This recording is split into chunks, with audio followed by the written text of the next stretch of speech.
Hi everyone, talking a bit about what we can do in terms of management practices to increase circularity at the farm level by reducing nutrient losses from manure. So the laser pointer went, no, here it is. I've broadly categorized the talk into intensive and extensive systems and global north and global south. Of course, this is fluid and there are like gradients of intensity, etc. But it's just to make some sense of the wealth of information. A quick reminder, why are we talking about greenhouse gas emissions and ammonia emissions from livestock manure? So this is a simplified version of a farm where you have plants, livestock manure, your soils. And manure can be a direct source of methane, nitrous oxide, and ammonia. And manure also contributes to the soil organic and soil mineral nitrogen pool, and through that also contributes to N2O emissions from denitrification. Now, if you look at the farming system, there are many potential points where you can lose nutrients in the form of gases and in the form of leaching. So we have animal housing, which can be in a barn, it can be open. You have manure storage, which can be liquid or solid. You have manure application to croplands, or you might even have manure application to fish ponds. And at all of these points, you can potentially have emissions. And whenever manure is exposed to rain or to the elements, you can have runoff or leaching. And some of this will end up in water bodies where it can also contribute to N2O emissions. So I structured the presentation into housing, storage and treatment, and application. And I'll start with manure housing. Now let's start with housing in intensive systems, and we're looking first at the global north. So these are some examples of intensive dairy systems in Europe. You have here a photo of a so-called slatted floor. So that is floor that has some gaps in between. You also have bedding material here where the animals are standing. The picture in the middle shows a similar system where you have a deep bedding pack here in the back. This is quite common in cold climates because the deep bedding generates heat. And here you even have a self-cleaning floor, and we'll look at this a little bit more closely in a minute. Now, what does it mean for manure management and emissions? So if you look at this drawing here, this is a schematic of what such a intensified farm can look like. So you have the walking area with the slatted floor, and most of the manure falls into this channel at the bottom. You often also have cleaning water. So this is then a liquid, so it's liquid manure. This is also quite common in pig systems, also found in Southeast Asia, for example, and often also combined with flushing, with cleaning of this area and then flushing manure into the tank. So basically, liquid manure is a mix of feces, urine, water, and feed or bedding, and it's collected in stores or channels below the slatted floor.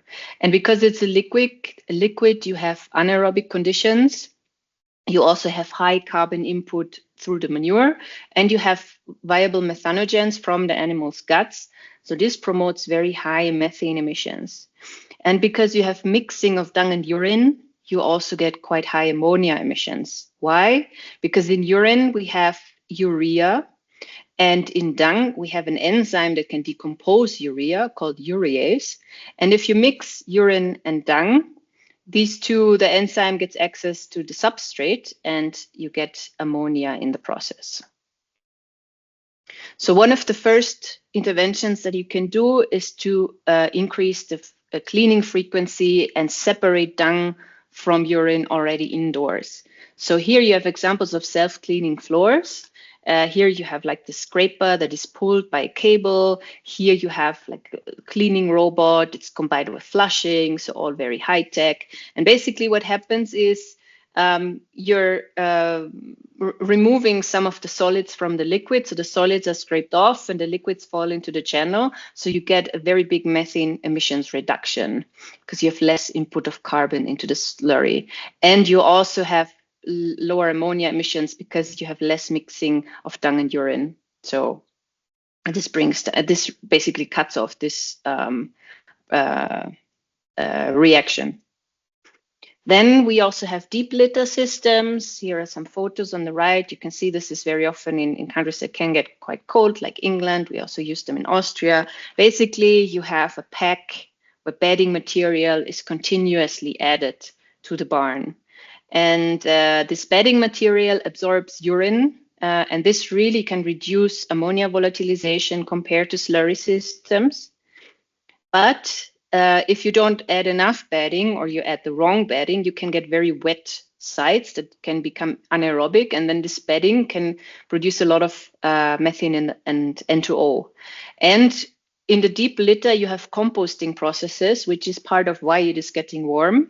And they can also promote ammonia volatilization if you're not careful. So mitigation is to keep the pack dry and light, keep adding more carbon-rich bedding material, and this should reduce emissions. Now, coming to the global south, these are some of the pictures that we're used to. So these are some impressions from Tanzania. On the left, you have a cow standing on an earthen floor. Shading there's no roof, so it's shaded by a tree. It's cleaned very infrequently. You can also see the watering trough in the back where you have some of the manure contaminating the drinking water. So you can already imagine that this might cause some problems. On the right-hand side, you have a better example of a housing structure where you have concrete floor that makes cleaning easier. You have roof, at least over part of the barn, and it's frequently cleaned. And these are some examples from Ibrahim from Uganda. You can have very simple structures for the pigs that have either earthen or concrete floors, very often also shaded by trees. And this farmer on the right has a larger pig enterprise, so he invested in really a solid roof and concrete floor and regular cleaning as well. So what does it mean to have an earthen versus a concrete floor? Now, if the animals are standing directly on the soil, the urine can drain into the soil. And through that, 50% of the nitrogen is lost before the manure even leaves the animal housing, because you have volatilization, leaching, denitrification. Plus, cleaning is also more difficult, so it's not done that commonly, and that has health implications. On the other side, if you have a concrete floor, if you clean it daily, if you even have some urine drainage to separate liquid and solid, nitrogen losses are reduced down to 20%. You still have some ammonia volatilization, but you're recovering much more of the nitrogen in the manure. This is an example that is used more in intensive systems. So the photos are from Australia and Canada, but feedlots are becoming increasingly common, especially I've seen them in southern Kenya, where the animals are brought in for fattening and finishing. So these feedlots are mainly used in dry regions where the excreta can dry. So it doesn't matter that animals are standing in their own excreta. In Canada, they're cleaned once or twice a year, coinciding with spring and fall manure spreading. So the manure is then brought into croplands. And in between application and cleaning, it's basically usually stored in heaps or composted. And because of the open nature of these feedlot systems, you have very high volatilization, emissions, leaching losses. So you lose a lot of the nutrients if you keep the manure like that. Now, moving on to housing in pastoral systems or extensive systems, starting again with the global north. So this is a system called Alpine Transhuman System, which is very common in Austria, where I'm from, or Switzerland, where Lutz and Mirja are based. So basically, think that this is your mountain. In the winter, the animals stay in the valley. And because it's cold, they usually stay in barns. They often have bedding or even deep litter. And here, manure is frequently collected and managed. Then in spring, animals might be taken to intermediate pastures.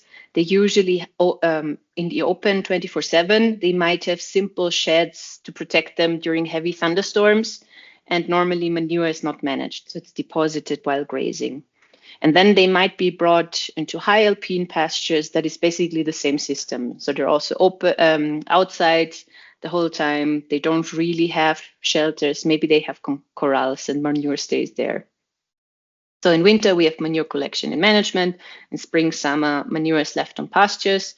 So you have N2O and ammonia emissions associated with that, but you also recycle the nutrients back to the pasture. So animals are taking up nutrients through the grass and then depositing nutrients again on the same pasture. So in a way, it's a closed system. Then another example of grazing from the UK for sheep grazing. There you basically have two systems, the so-called hill grazing, which is in rougher climates, and also the feed quality of the pasture is not very high. So there they use hardy breeds at low stocking rates, and they're outside the whole time. Maybe there are lambing shelters.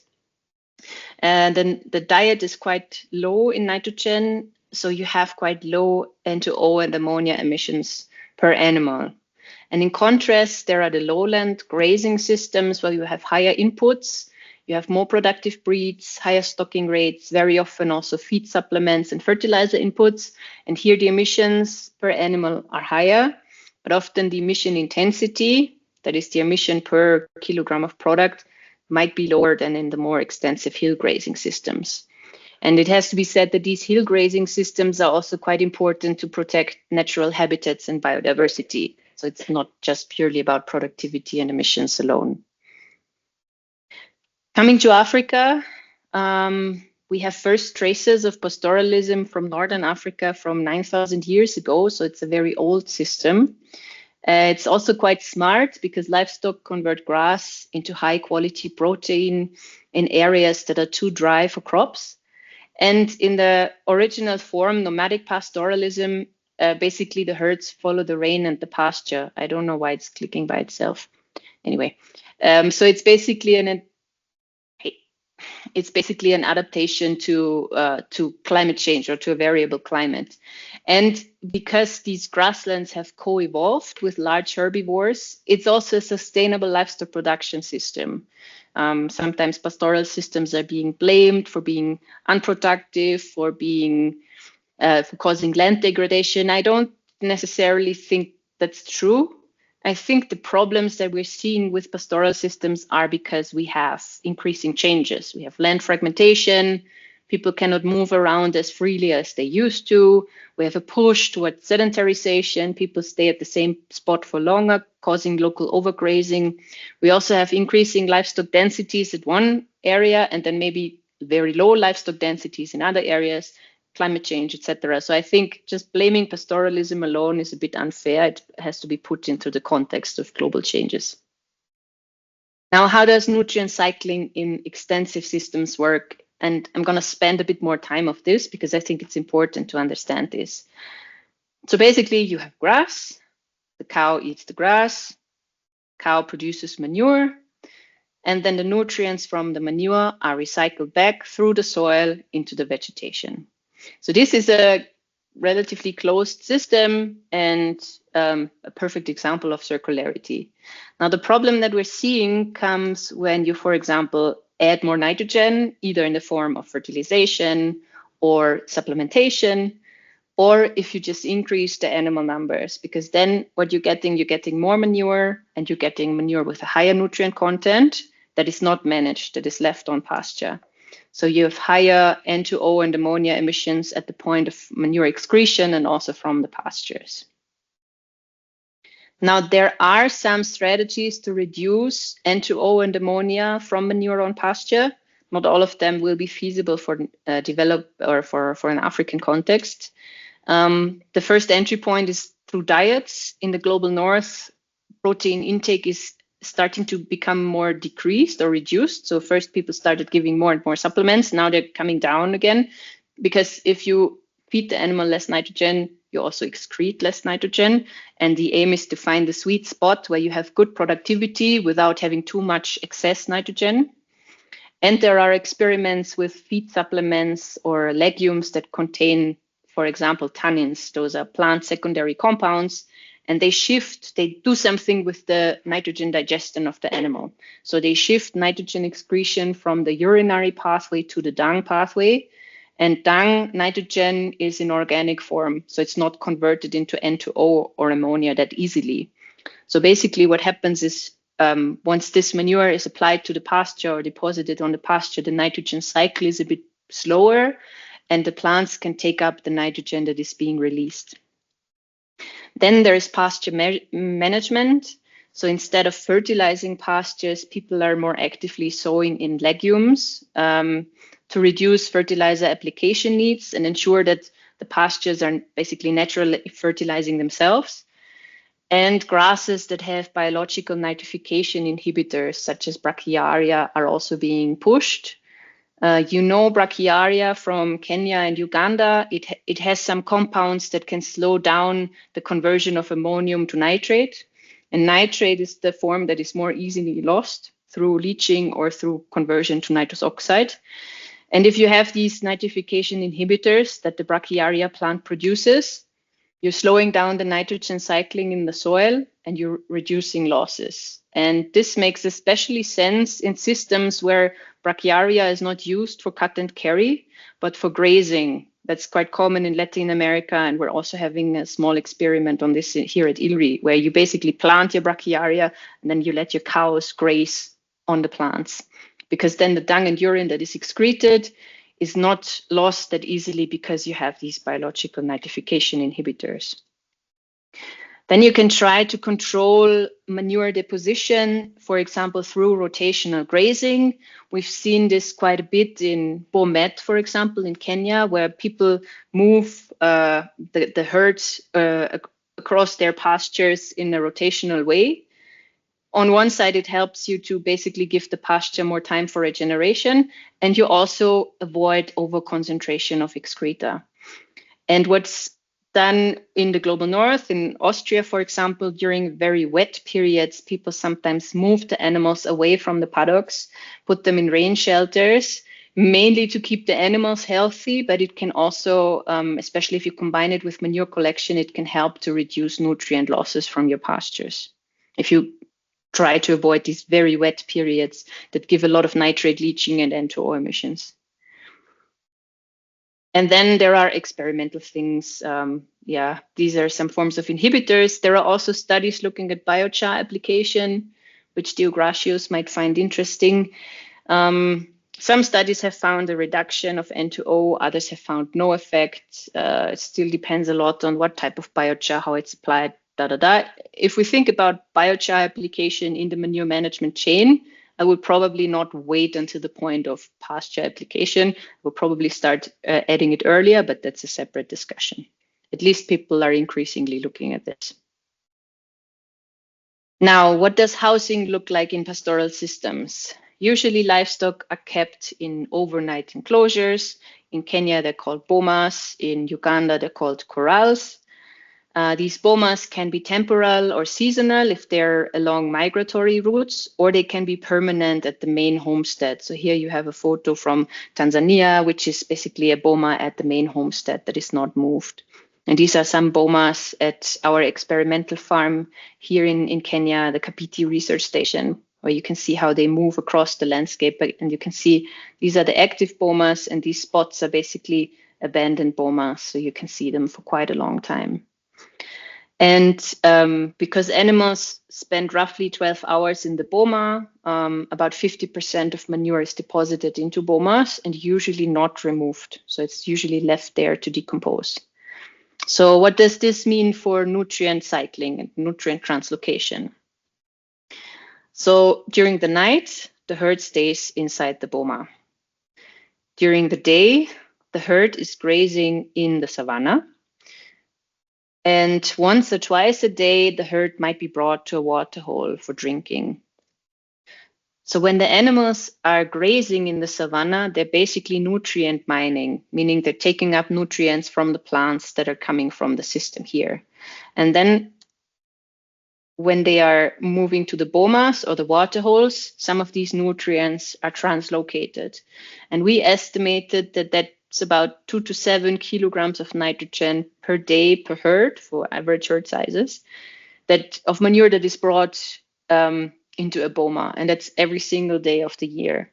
So we've measured manure nitrogen deposition rates in bomas ranging from 2,000 to 7,000 kilograms nitrogen per hectare. So you're orders of magnitude above plant nutrient demand, which means that, yeah, you first have to lose a lot of this nitrogen before the vegetation can come back. So yeah, it's basically a nutrient loss pathway from the system. We also measured greenhouse gas emissions at our Kapiti research station. So we measured fluxes from grassland, from the animals themselves, from manure deposited on pasture, and from cattle bomas. You have the methane here, nitrous oxide here. And most of the methane actually comes from the animals. But for nitrous oxide, we found that over 30% originated from the cattle bomas. So these bomas are overlooked hotspots for N2O emissions. And the problem is we're currently not accounting for them in greenhouse gas inventories because there's no category for boma. So countries like Kenya don't report boma emissions, even though this is quite a big source in these pastoral systems. All right, so much about housing. Let me quickly check the time. All right. Moving on to storage and treatment. And here we can talk about solid storage and liquid storage. Let's start with liquid storage first. A common form in Latin America and also in Europe is slurry storage. It's liquid manure. We've already talked about this during housing. Manure is high in carbon and nitrogen. The liquid is anaerobic and you have methanogens. So what do you think you will get? You get very, very high methane emissions. And in warm climates, the methane emissions from liquid manure can be in the same range or more than enteric methane. Normally, we say about 2/3 of CO2 emissions originate from the animals, and about 1/3 or a quarter comes from manure. But in warm climates, if you have a lot of slurry lagoons, you're emitting more from the lagoons than from the animals. And you also have very high ammonia volatilization, up to 30% of manure nitrogen. Now, a logical intervention would be to cover the manure, and this is increasingly being done. So there are different forms. Here is a solid cover. Here are some floating clay pebbles, floating plastic sheets, even just straw covering. Covering is usually very effective to reduce methane. It depends on the cover, but even these floating covers can reduce the methane up to 40%. And ammonia is also reduced almost completely. And some countries in Europe are starting to make it a legal requirement to cover slurry manure, slurry storage for air pollution control. Because of these high ammonia emissions, ammonia is an air pollutant. So I wonder if we see more slurry coverage or more slurry storage in Africa in like 10 or 20 years, if at some point covering the stores will also make a legal requirement. Then another slurry intervention is the use of anaerobic digesters. There are different systems of different like technical complexity. This is a balloon digester from Kenya. This is a fixed dome digester from Lesotho. The methane from the slurry here is trapped and used for the generation of heat and energy. This reduces the need of fossil fuels and firewood. So you have indirect CO2 benefits from avoided emissions, from avoided deforestation. And it also reduces the load, the household or the labor load of women. It also improves household air quality because the biogas burns with a clean flame. And you can reduce methane emission, but it largely depends on the system and on the management. And there are some studies showing that badly managed leaky digesters might actually release a lot of methane. So you're actually emitting more than you're reducing. So management is key here. And another big thing that is, in my view, completely overlooked is that when you use biodigesters, you're turning solid manure into slurry. So you're feeding the digester with the manure collected from your cattle or your pigs or whatever. And then you're basically at the end, you're harvesting the bioslurry, which is the digestate, which is the digested manure that's left over at the end of the process. And this is liquid. It's enriched in nitrogen and phosphorus, but farmers often struggle with handling of liquid manure. So what they then often do, they dry it to make it easier for transport and for cropland application, as you can see here on some photos from Thailand. But if you dry a nitrogen-rich bioslurry, you're again losing half of the nitrogen. Or sometimes bioslurry is discharged into the environment, where basically the farmer is only interested in the biogas for cooking and the bioslurry is not used. So that means you're basically losing the nutrients out of the system completely. So what we basically need are feasible low-tech solutions for bioslurry transport and application. And this is not an area where I found a lot of research going on. So this could be something to look into the future, because these biodigesters are really being pushed. And I think they can make a lot of sense under certain conditions, but the slurry management aspect needs to be solved. Okay, so what else can you do with your slurry? You can solid the liquid. You can separate the liquid from the solid fraction. So on the bottom left, those are some photos from Ibrahim from pig slurry separation in Uganda. So here you basically have a drainage of the liquid fraction into this pond or pit. And then here on the side, you have the dung composting. So the farmer separates liquid from solid already in the barn. Here you have a different version where the liquid is just drained and not used, which is a large nitrogen loss. But here the farmer had this simple idea of collecting it in this open bucket, which can make a lot of sense. Why? Because the main point why people do it in Uganda, at least according to Ibrahim, is that it reduces odors. So you have much less of this terrible smell if you don't let the liquid and the solid mix. And you're also reducing methane emissions because you have less volatile carbon input into the liquid. And the solid fraction can then be more easily be transported. The liquid, when it's free from solids, is also easier to handle, especially if there are pumps involved, because they don't clog that easily. And you can use the liquid fraction as a fertilizer, but as we can see here, not all people do that. Plus, what I would do in both of these cases, I would recommend to cover the liquid to avoid ammonia losses, because the liquid fraction is very rich in ammonium, which is then converted into ammonia. And this is precisely what Penina is looking at, or was looking at in her on-farm experiment. All right. By far the most common manure storage form, at least in East Africa, is solid manure. These are some examples of what this can look like. It can be at the side of the barn. It can be mixed with bedding. It can be mixed with kitchen waste.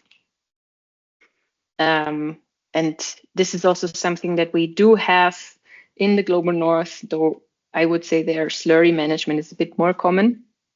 So what happens if we have a manure heap? If the heap is untreated, the manure will start to compost, which means the temperature will increase.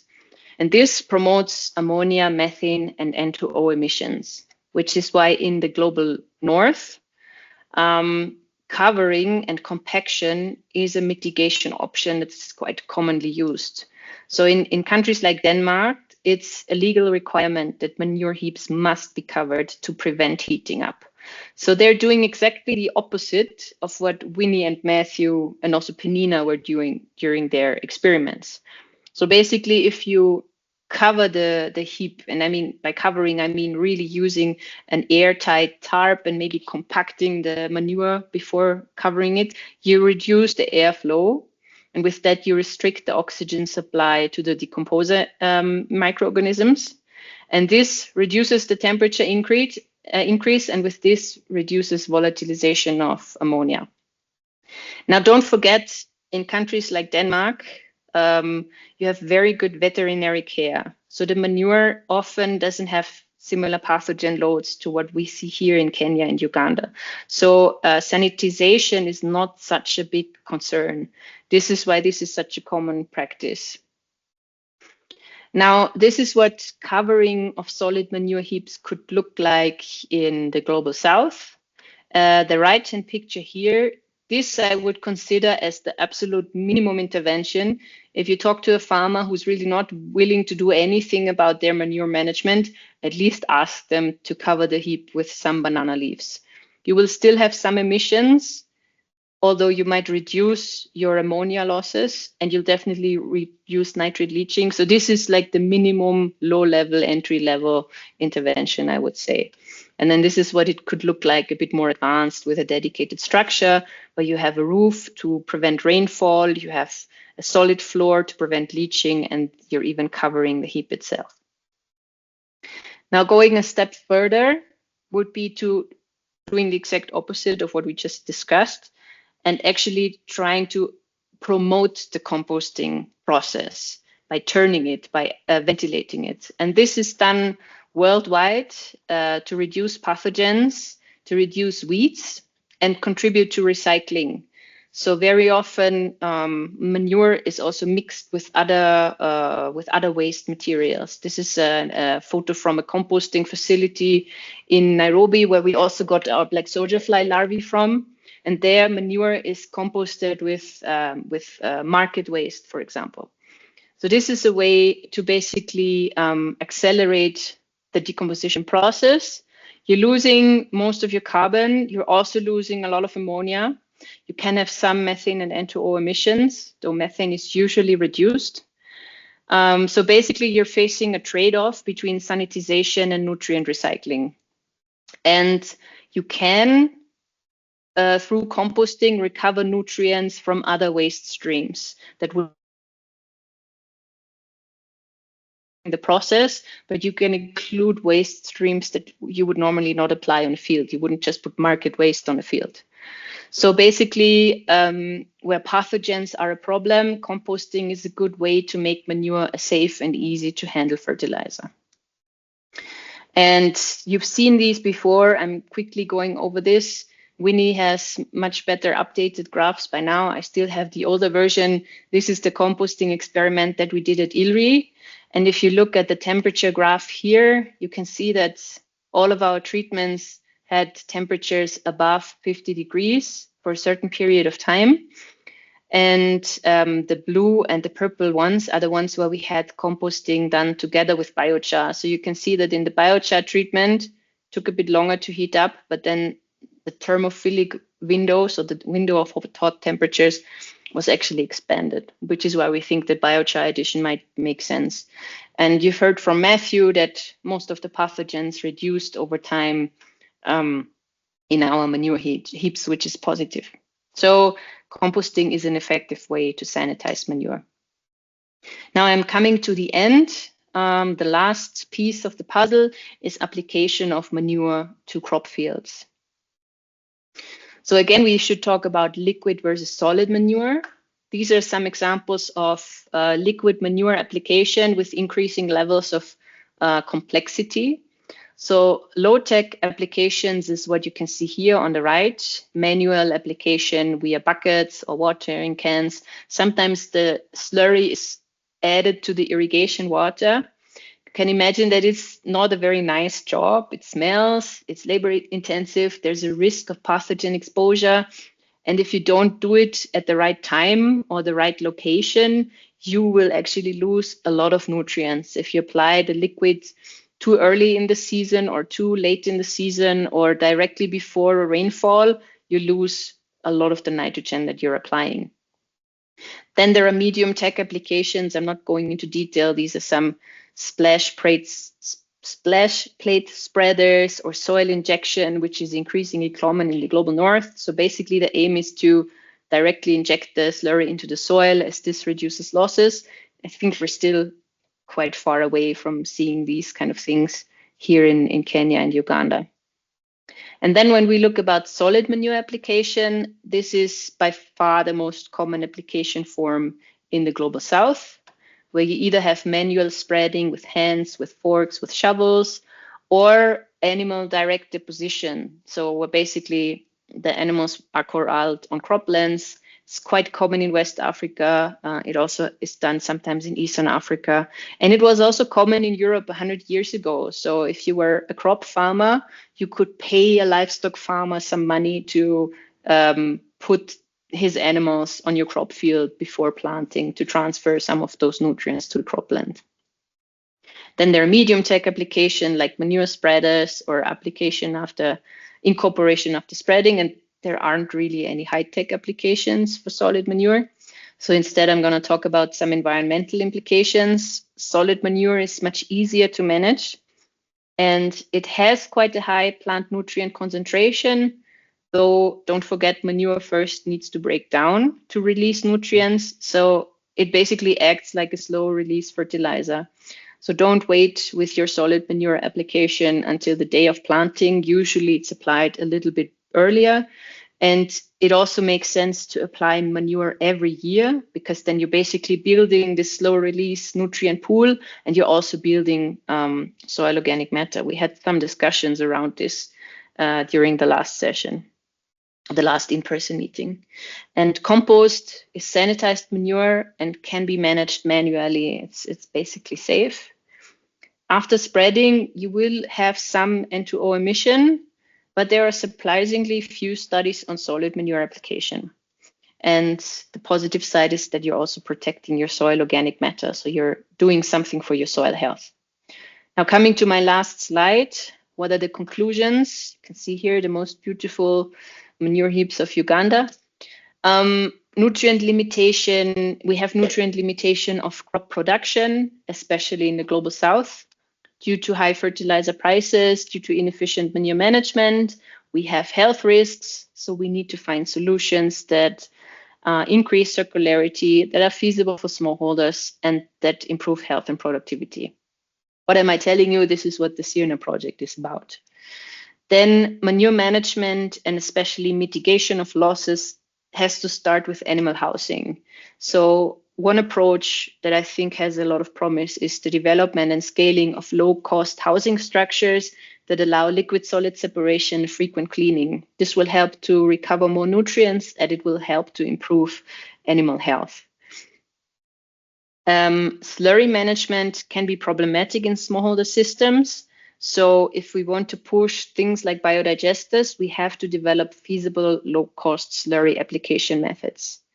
And finally, the last one, composting can be a good option for manure sanitization and valorization. And we can explore amendments such as biochar and inclusion of organic waste for circular economy in the global south. And with that, I would like to thank you for your attention, and I look forward to your questions.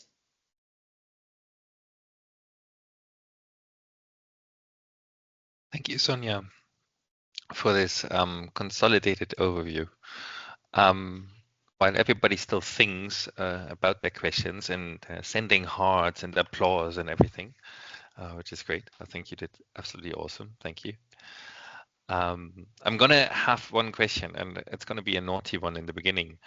Now that you concluded everything, it's like, why do we still need CIRNA if we know all this already? Well, we don't know everything. I still see questions. Well, I think we have some good solutions, and now we should think about getting some of them out into the field, which is where the work of Joshua Zake comes in to convince our stubborn policymakers to please finally pay more attention to manure management. This is where the farmer trainings come in. And something that we haven't really looked at is, what does it now mean for cropland application? Now I have my managed manure, I have my compost, but what does it mean if I applied it to the soil? How much should I apply, when, etc.? Plus, we are still working in a relatively controlled environment. Even Panina, she did an on-farm trial, but still she controlled most of the conditions. So repeating some of this under real conditions and learning from farmer experiences, this is one of the big gaps. And I keep making this point, but we need to see if our interventions also work under real life conditions, and what are some lessons that we can learn from that. Thanks, Sonia. That was very enlightening. And there's one more thing. There's a lot of things actually where we don't have exact numbers, and we're getting quite a lot of these numbers for East Africa within CERNA. So all the trials the students, etc., are running are extremely important, basically. I see a hand up. Konstantin, please go ahead. Thank you, Sonia, for that informative presentation. I just have one comment about the options you presented for reducing nitrous oxide and ammonia, where you say reduce protein intake. It sounds a bit confusing to a layman. How about if you said maybe optimum nitrogen intake? Because if you reduce nitrogen, you can easily end up reducing the productivity of the animal. Thank you.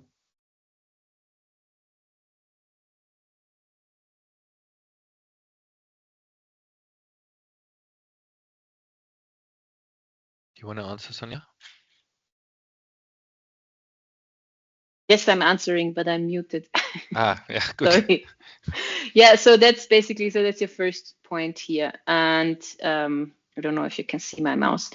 So basically, this is a recommendation for the global north, where protein intake of animals is very, very high. So the global north is basically here, and the global south is here. And we want to increase the protein intake of animals in the global south, and we want to decrease the protein intake or optimize it in the global north to somehow find the sweet spot where you have high productivity without excess nitrogen. And this is a phenomenon that we're seeing in livestock production. It's also a phenomenon that we're seeing when it comes to fertilization. So maybe 20, 30 years ago, the mantra was more is always better. You have 200, 300 kilograms of nitrogen per hectare. In some vegetable systems in China, you might have 500 kilograms nitrogen per hectare, some crazy rates. And now we know that having excess nitrogen causes exponentially increasing N2O emissions. So basically, we need to find this optimal spot where we have good productivity, whether that's for crops or for livestock, without having an excess. So I'm not saying we should reduce the protein intake in Ugandan pig farms. So we could rephrase it